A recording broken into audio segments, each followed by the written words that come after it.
नमस्कार। हम आज के इस व्याख्यान में बात कर रहे थे निर्देशन एवं परामर्श में उभरते क्षेत्रों की, और अभी हमने चर्चा करी है कि प्रतिमान में जो विभिन्न प्रतिमान जो दार्शनिकों द्वारा, वैज्ञानिकों द्वारा और साथ ही साथ जो काउंसलर्स रहे हैं या गाइड रहे हैं, उन्होंने कौन कौन से क्या क्या कहा है। सबसे पहले हमने बात करी, जब ये चर्चा हमने आरंभ करी तो फ्रैंक पॉर्सन के प्रतिमान की बात करी, और फ्रैंक पॉर्सन के बाद वीवर के प्रतिमान की चर्चा हमने विस्तृत रूप से चर्चा करी।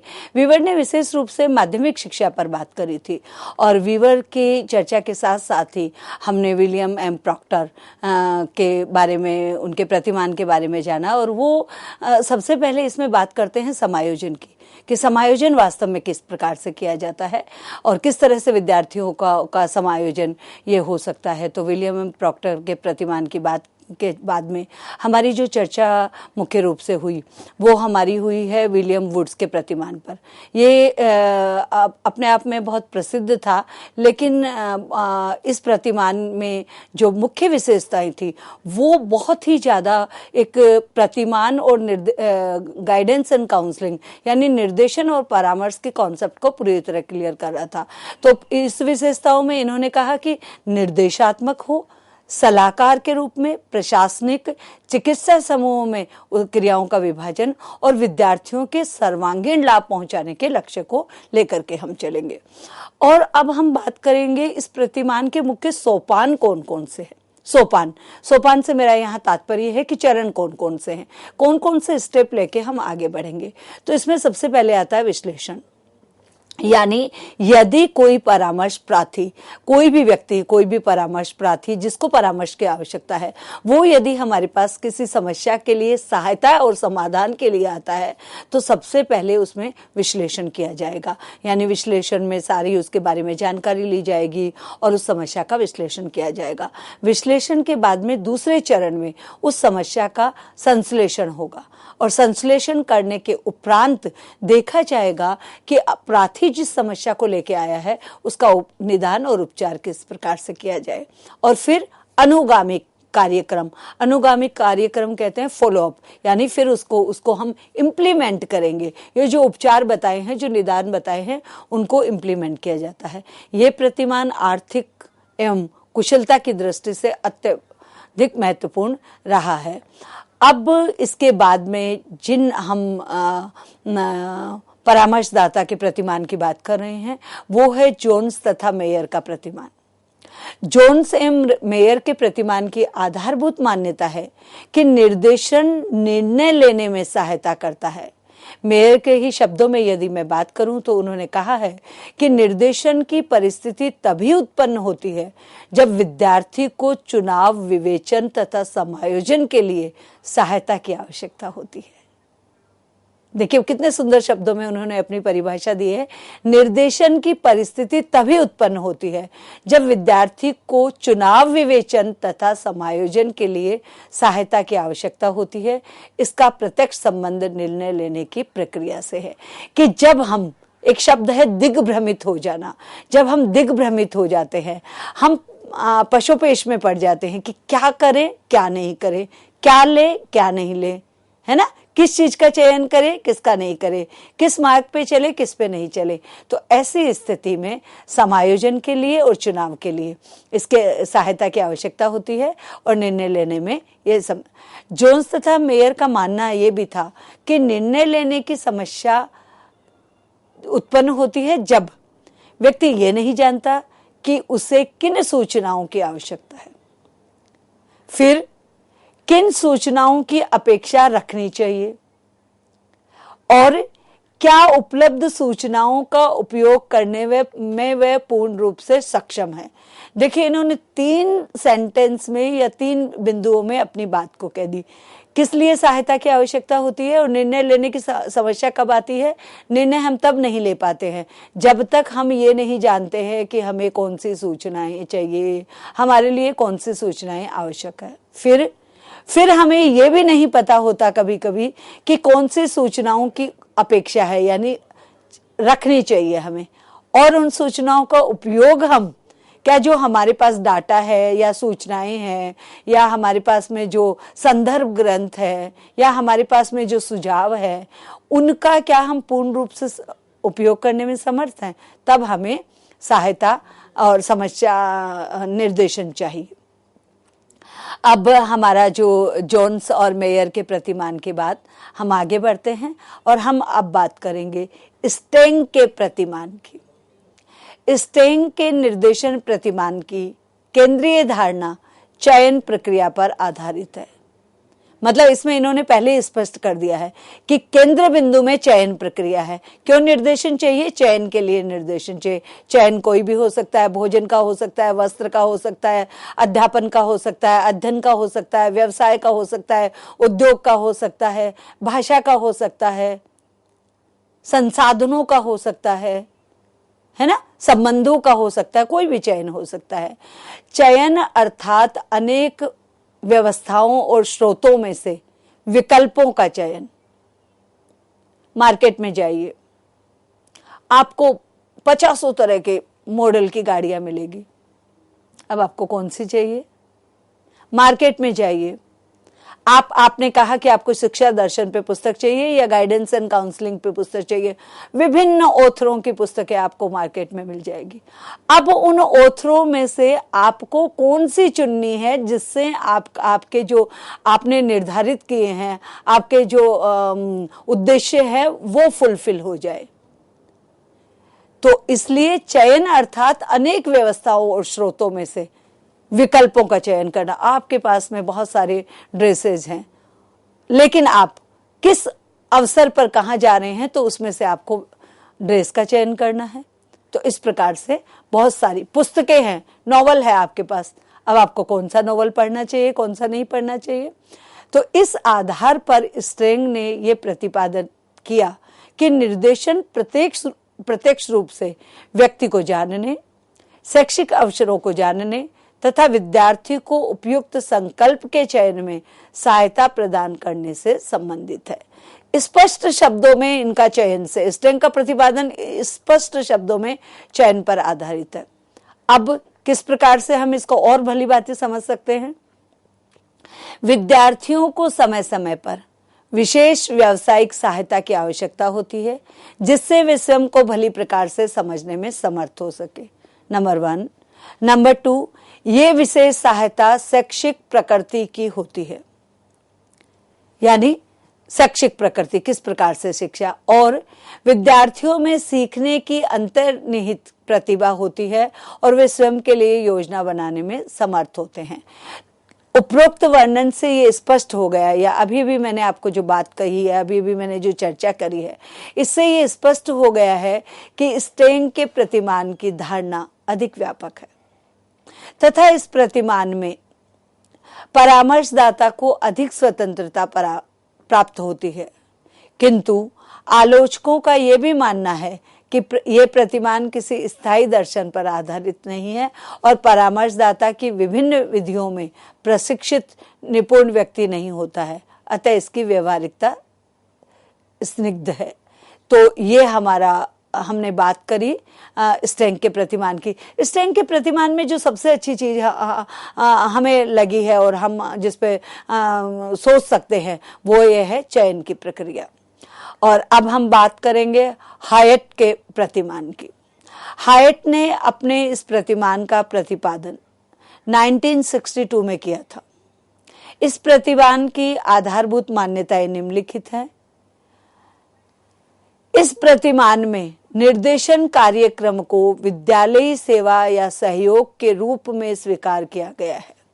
यानी हायट ने जो 1962 में जो प्रतिमान दिया है उसमें है कि इस प्रतिमान में निर्देशन कार्यक्रम को विद्यालयी सेवा या सहयोग के रूप में, यानी कुल मिला के यदि इसे समझना जाए तो ये कहा गया है कि निर्देशन कार्यक्रम है वो विद्यालयों में दी जाने वाली सेवा या सहयोग है।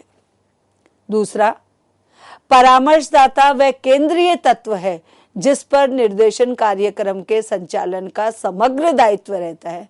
अब विद्यालयों में परामर्शदाता कौन होगा? अध्यापक। और वैसे ही अध्यापक जो है वो निर्देशक भी है और निर्देशन देता भी है और परामर्शदाता भी है, तो उसके निर्देशन कार्यक्रम का संचालन का जो समग्र दायित्व है वो उस पर रहता है। इस प्रकार से जो ये हमारा हाइट का प्रतिमान है, इस प्रतिमान में ये माना गया है कि परामर्श सेवाओं की सफलता तभी संभव है जबकि इसके लक्ष्य विद्यालय के उद्देश्यों के साथ साथ अंगीकृत किया जाए। यही कारण है कि इसमें परामर्शदाता की शिक्षा के प्रति प्रतिबद्धता को महत्वपूर्ण माना गया है। इस प्रतिमान में विशेष रूप से तथ्य पर बल दिया गया है कि परामर्शदाता अपने को शिक्षाविद माने तथा शिक्षकों को प्रोत्साहित करना इसका प्रमुख कार्य है। हाइट के प्रतिमान में, जब हम हाइट के प्रतिमान की बात कर रहे हैं, तो हाइट के प्रतिमान में शिक्षा एवं निर्देशन को सहयोगी प्रक्रिया के रूप में स्वीकार किया गया है तथा शिक्षा एवं परामर्शदाता के मध्य विरोध की स्थिति को एक तरह से नगण्य रखने का प्रयास किया गया है। इस प्रकार इस प्रतिमान से शिक्षण एवं शैक्षिक प्रशासन के मध्य समायोजन स्थापित करने में सहायता प्राप्त होती है।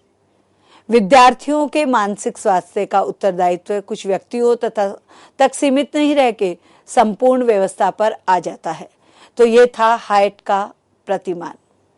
और हाइट के प्रतिमान के बाद में हम जो बात कर रहे हैं अब आगे बढ़ते हुए, वो हम कर रहे हैं लिटिल तथा चैपमैन का प्रतिमान। निर्देशन का विकासात्मक चरित्र इस प्रतिमान की विशेषता है। देखिए, हर किसी के प्रतिमान की अपनी एक विशेषता है। जैसे अभी हम स्टेंग की बात कर रहे थे तो वहां चयन का था, इससे पहले हमने हाइट की बात करी तो हाइट ने कहा कि जो शिक्षक है वही एक तरह से निर्देशक है, और लिटिल एम चैपमैन का मानना है कि यहाँ पर चरित्र जो है वही विशेषता है। इसकी धारणा अन्य प्रतिमानों की अपेक्षा अधिक विस्तृत है क्योंकि इस प्रतिमान में व्यक्तिगत, व्यावसायिक, शैक्षिक, सामाजिक अनुभवों तथा विद्यार्थियों के जीवन की समस्त अवस्थाओं में सहायता करने के विचार पर अधिक बल दिया गया है। किस पर बल दिया गया है? इसमें व्यक्तिगत, व्यावसायिक, शैक्षिक, सामाजिक अनुभवों और विद्यार्थी के जीवन की समस्त अवस्थाओं पर में सहायता। अब विद्यार्थी के जीवन की समस्त अवस्थाएं कौन सी हो सकती है? बाल्यावस्था हो गई, युवा अवस्था हो गई, प्रौढ़ अवस्था हो गई, इस प्रकार से। और लिटिल एम चैपमैन ने अपनी पुस्तक में भी लिखा है developmental guidance in secondary school, यानी सेकेंडरी स्कूल के लिए जो उन्होंने अपनी पुस्तक लिखी थी जिसका नाम था development guidance in secondary school. इसमें विस्तृत व्याख्या करी है उन्होंने अपने प्रतिमान की। यद्यपि निर्देशन को विकास के उपागम के रूप में सर्वप्रथम प्रस्तुत करने का श्रेय हरमन जे पीटरसन को जाता है तथा इसके विकास में योगदान भी उन्होंने दिया, लेकिन लिटिल तथा चैपमैन का विकासात्मक निर्देशन प्रतिमान में आत्मज्ञान के आधार पर व्यक्तिगत पूर्णता तथा प्रभाविकता अर्जित करने पर विशेष बल दिया जाता है। और इस प्रकार से निर्देशन के द्वारा विकास की संपूर्ण प्रक्रिया को आगे बढ़ाने का प्रयास किया जाता है। इस कारण लिटिल तथा चैपमैन ने परामर्शदाता, अध्यापक, प्रशासक, विशेषज्ञ तथा अन्य कार्यकर्ताओं के सम्मिलित प्रयासों को निर्देशन कार्यक्रम का अभिन्न अंग माना है। निर्देशन विकास एवं शिक्षा के साथ निरंतर चलने वाली प्रक्रिया है। अब इसमें देखिए आप, चैपमैन ने परामर्शदाता को यानी जो काउंसलर है, अध्यापक जो टीचर है, प्रशासक जो एडमिनिस्ट्रेटर है, विशेषज्ञ जो स्पेशलिस्ट है और जो अन्य कार्यकर्ता सम्मिलित है, इन सबको ही निर्देशन कार्यक्रम का अभिन्न अंग माना है क्योंकि निर्देशन जो है वो विकास एवं शिक्षा के साथ चलने वाली प्रक्रिया है। और अब हम बात करेंगे मैथ्यूसन के प्रतिमान की। मैथ्यूसन के जब हम प्रतिमान की बात कर रहे हैं तो मैथ्यूसन का प्रतिमान है कि मैथ्यूसन ने निर्देशन के अंतर्गत विद्यालय के समस्त कर्मचारियों के सहयोग तथा उस व्यक्ति की स्वयं की सहभागिता को आवश्यक बताया है। मैं अपनी बात को पुनः दोहरा देती हूं कि मैथ्यूसन के प्रतिमान में क्या विशेषता है। मैथ्यूसन ने निर्देशन के अंतर्गत विद्यालय के समस्त कर्मचारियों, यानी विद्यालय में जितने भी कार्य करने वाले कर्मचारी है, वो उनके सहयोग तथा उस व्यक्ति की स्वयं की सहभागिता को आवश्यक माना है। यानी विद्यालय में जब परामर्श या निर्देशन दिया जाएगा तो जो परामर्श जिसे दिया जा रहा है, यानी परामर्श प्रार्थी एवं विद्यालय में जितने भी कर्मचारी है, उनके सहयोग को आवश्यक बताया है। अपनी प्रसिद्ध पुस्तक गाइडेंस पॉलिसी एंड प्रैक्टिस में 4 ऐसे क्षेत्रों को बताया है जिसका संबंध निर्देशन की आवश्यकताओं से है। तो अब हम बात करेंगे कि 4 ऐसे कौन कौन से उनके जो उन्होंने बताया है कि 4 कौन कौन से ऐसे संबंध है जिनकी उन्होंने चर्चा करी है। पहला संबंध उन्होंने बताया है मूल्यांकन तथा स्वयं को समझने की आवश्यकता। मैथ्यूसन ने कहा है कि जब निर्देशन की बात करते हैं, परामर्श की बात करते हैं, तो आत्म मूल्यांकन एवं स्वयं को समझने की आवश्यकता है। पहले मनुष्य स्वयं का मूल्यांकन करे, स्वयं को समझे, उसके बाद आगे बढ़े। दूसरा, स्वयं तथा वातावरण की मांगों तथा वास्तविकताओं के मध्य समायोजन करने की आवश्यकता। स्वयं तथा वातावरण की मांगों तथा वास्तविकताओं के मध्य समायोजन करने की आवश्यकता। चलो मैं छोटे से उदाहरण से आपको समझा देती हूँ।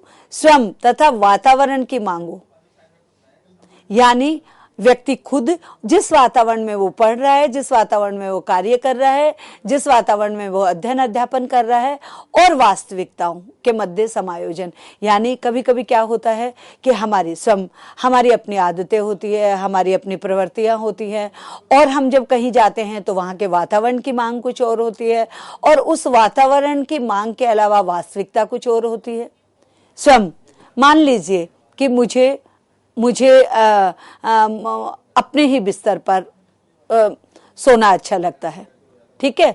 अब दूसरी बात आ गई कि वातावरण की मांगे। मैं कहीं पे किसी दूसरे स्थान पर गई हूँ, किसी शैक्षिक भ्रमण के लिए गई हूँ, किसी विवाह समारोह में गई हूँ, या किसी और के घर पे गई हूँ, या कहीं मुझे हॉस्पिटल में जाना पड़ गया, तो उस वातावरण की मांग क्या है, आपको कैसी परिस्थिति में रहना, और वास्तविकताएं, यानी वहां पे वो संसाधन और उस तरह की सुविधा है कि नहीं कि आपको व्यक्तिगत रूप से अपना एक बिस्तर मिल जाए और आप जैसे चाहो वैसे।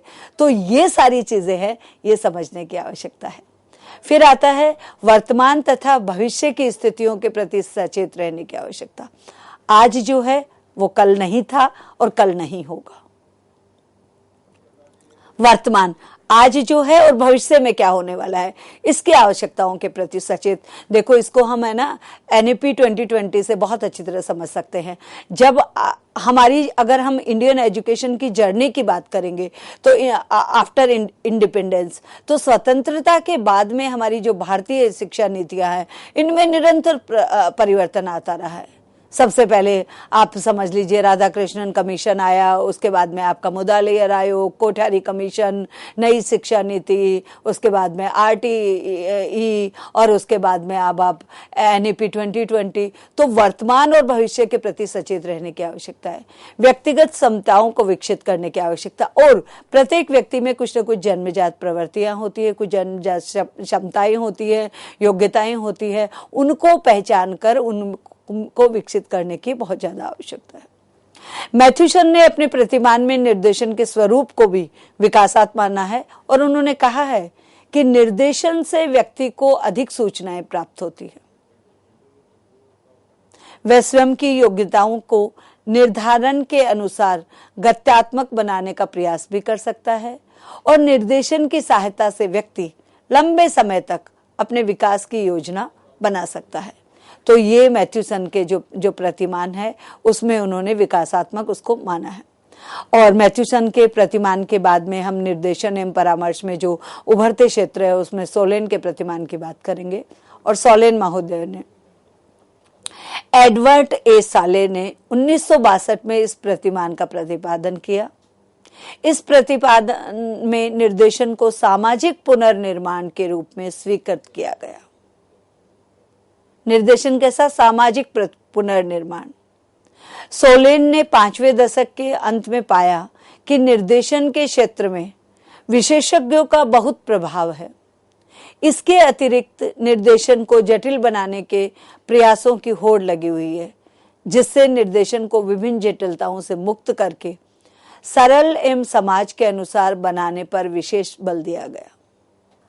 सोलेन का जो प्रतिपादन है उसकी मुख्य सामाजिक रूप से स्वीकृत मांगों के अनुरूप व्यक्तिगत विकास के सहयोग से संबंधित थी। इसमें विद्यार्थियों द्वारा शांतिपूर्ण जीवन, संयम एवं मूल्यपरक जीवन अपनाने पर बल दिया गया था। इस प्रतिमान की मुख्य विशेषता शिक्षा और समाज के बीच रचनात्मक संबंध बनाने की थी। सामाजिक विचारों के कारण ही सोलेन के प्रतिमान की आदर्श प्रतिमान माना गया है। यानी अभी तक जितने भी हमने प्रतिमानों पर बात करी उसमें सोलेन के प्रतिमान को सबसे आदर्श माना गया है और माना गया है कि सोलेन का जो प्रतिपादन है निर्देशन और परामर्श में वो सबसे ज़्यादा उपयोगी और सबसे ज़्यादा सार्थक शिक्षा के क्षेत्र में रहा है।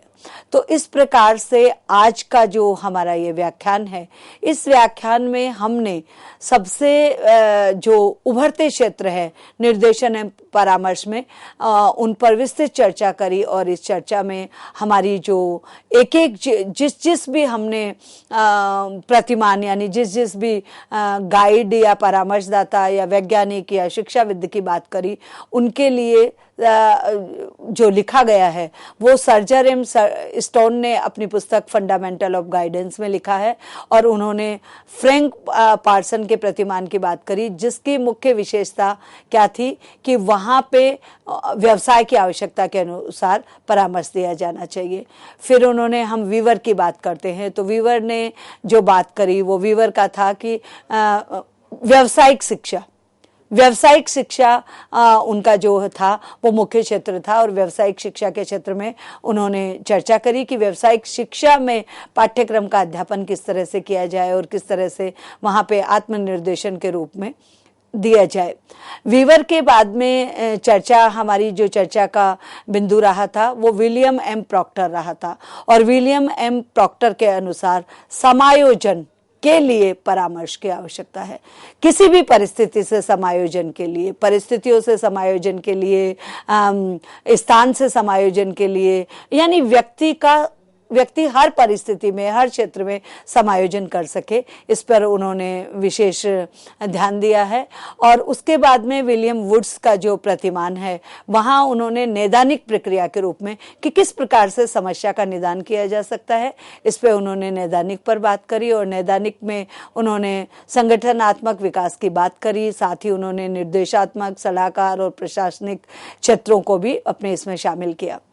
जोन्स और मेयर का जो प्रतिपादन है उसका मुख्य आधार रहा था निर्णय लेना, यानी निर्देशन और परामर्श क्यों चाहिए? निर्णय लेने के लिए चाहिए, निर्णय लेने की क्षमता के लिए चाहिए कि कहाँ व्यक्ति दिग्भ्रमित हो रहा है, उसे समझ में नहीं आ रहा है उसे क्या करना है। और उस समय जो जोन्स और मेयर का प्रतिमान था वो निर्णय लेने के लिए काफ़ी सफल साबित रहा।